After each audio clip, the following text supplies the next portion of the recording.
Governor Sindh Kamran Tessori نے dumper حادثات پر کراچی کے عوام سے معذرت کرتے ہوئے سادگی سے عید منانے کا اعلان کر دیا۔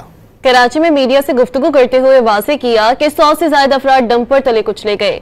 ایسا دنیا میں کہیں نہیں ہوتا۔ ڈمپر حادثات پر چیف جسٹس اور صدر مملکت کو خط لکھا، عید کے بعد آئندہ کا لائحہ عمل طے کریں گے۔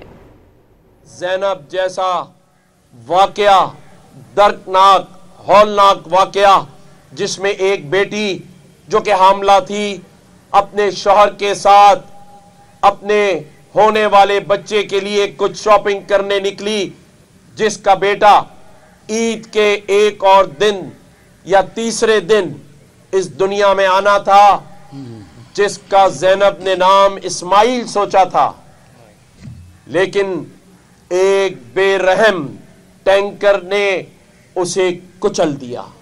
اتنا بڑا ظلم ہمیں کہیں نہیں نظر آتا، اس لیے حیثیت گورنر سندھ ہم بہت دکھی دل کے ساتھ سادہ طریقے سے منا رہے ہیں۔